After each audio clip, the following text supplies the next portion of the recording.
पाकिस्तान कश्मीर में घुसपैठ की तमाम नापाक कोशिशें करता रहता है। इन्हीं कोशिशों में से एक था ऑपरेशन जिब्राल्टर।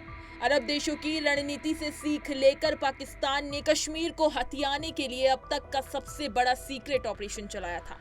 पाकिस्तान ने इस ऑपरेशन के लिए 40,000 पाकिस्तानी लड़ाकों को गुरिल्ला लड़ाई की ट्रेनिंग दी। फिर हथियारों से लैस इन लड़ाकों में से हजारों को 5 अगस्त 1965 को कश्मीर में घुसपैठ के लिए भेजा था। भारत से बटकर अलग देश बने पाकिस्तान ने शुरू से ही अच्छे पड़ोसी की भूमिका नहीं निभाई और कभी युद्ध के सहारे तो छल से भारत को कमजोर करने की कोशिश करता ही रहता है। खासकर कश्मीर पर वर्चस्व स्थापित करने के लिए पाकिस्तान हर संभव कोशिशें करता रहता है, भले ही उसने अपने देश के लोगों को भूखा मारा हो। बंटवारे के बाद अब तक पाकिस्तान 4 बार भारत से युद्ध लड़ चुका है, फिर भी बाज नहीं आता। युद्धों के अलावा पाकिस्तान कश्मीर में घुसपैठ की तमाम नापाक कोशिशें करता रहता है। इन्हीं कोशिशों में से एक था ऑपरेशन जिब्राल्टर। अरब देशों की रणनीति से सीख लेकर पाकिस्तान ने कश्मीर को हथियाने के लिए अब तक का सबसे बड़ा सीक्रेट ऑपरेशन चलाया था। हालांकि इसमें भी पाकिस्तान को मुंह की खानी पड़ी थी। इसी ऑपरेशन की शुरुआत की वर्षगांठ पर आइए जान लेते हैं पूरा किस्सा। पाकिस्तान ने इस ऑपरेशन जिब्राल्टर के लिए पहले 40,000 पाकिस्तानी लड़ाकों को गुरिल्ला लड़ाई की ट्रेनिंग दी। फिर हथियारों में से लैस इन लड़ाकों में से हजारों को 5 अगस्त 1965 को कश्मीर में घुसपैठ के लिए भेजा था। इनको 2 जिम्मेदारियां दी गई थी। एक तो कश्मीर मुसलमानों को भारत के खिलाफ भड़काना और दूसरा भारतीय सेना से लड़कर कश्मीर पर कब्जा करना। इस ऑपरेशन का नाम जिब्राल्टर रखने के लिए पाकिस्तान ने अरब देशों से प्रेरणा ली थी। दरअसल जिब्राल्टर स्पेन में स्थित एक छोटे से टापू का नाम है। साल 711 ईस्वी में अरब देशों की सेना यूरोप को जीतने के लिए निकली थी। पश्चिम की ओर बढ़ी अरब की सेना का पहला पड़ाव जिब्राल्टर ही था। ये कब्जा करने के बाद आगे बढ़ते हुए अरबों की सेना ने पूरे स्पेन पर जीत दर्ज की थी। पाकिस्तान की भी रणनीति भी कुछ इसी तरह की थी। वो कश्मीर को जिब्राल्टर और भारत को स्पेन मानने की भूल कर बैठा था। पाकिस्तान को लगता था कि अगर उसने कश्मीर पर कब्जा कर लिया तो पूरे भारत पर कब्जा कर लेगा। अपनी इस रणनीति यानी ऑपरेशन जिब्राल्टर के तहत पाकिस्तान ने कश्मीर के मुसलमानों को गुस्से से हथियार बनाने की कोशिश की।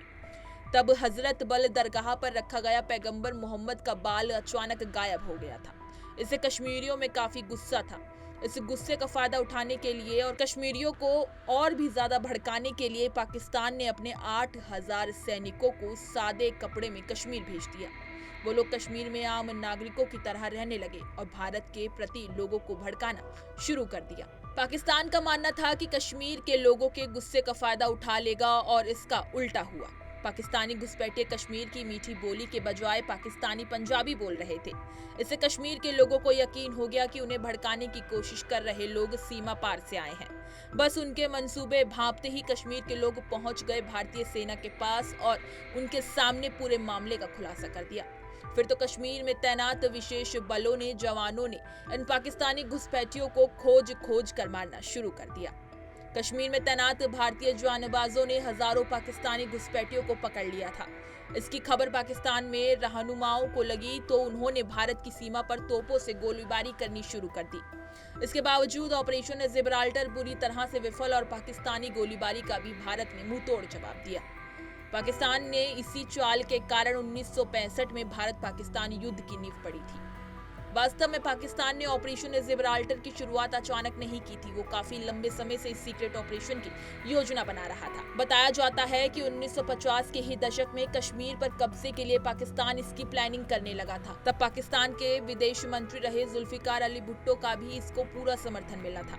ऑपरेशन जिब्राल्टर की अगुवाई का जिम्मा पाकिस्तानी सेना ने मेजर जनरल अख्तर हुसैन रिजवी को दे दिया था। बाद में पाकिस्तानी जनरल ने इस ऑपरेशन के बारे में खुद खुलासे किए थे और इसके जरिए वो लोग कश्मीर समस्या हमेशा के लिए खत्म करना चाहते थे। इससे पहले ऑपरेशन नुसरत चलाकर खुफिया जानकारी जुटाई और सीमा पर वो जगह चिन्हित की थी जहां से अपने सैनिकों को घुसपैठ करानी थी। साथ ही कब्जे के लिए कश्मीर के 4 ऊंचे क्षेत्रों गुलमर्ग, उरी, पीरम पंजाल और बारामूला को चिन्हित किया था। सेवानिवृत्ति के बाद जनरल ने कहा था कि वो लोग भारत के साथ ही युद्ध किए बिना चुपचाप कश्मीर पर कब्जा करना चाहते थे। हालांकि उनके मंसूबों पर पानी फिर गया था। इसी तरह की तमाम खबरें और अन्य अपडेट्स के लिए बने रहिए हमारे साथ और देखते रहिए punjabkesari.com।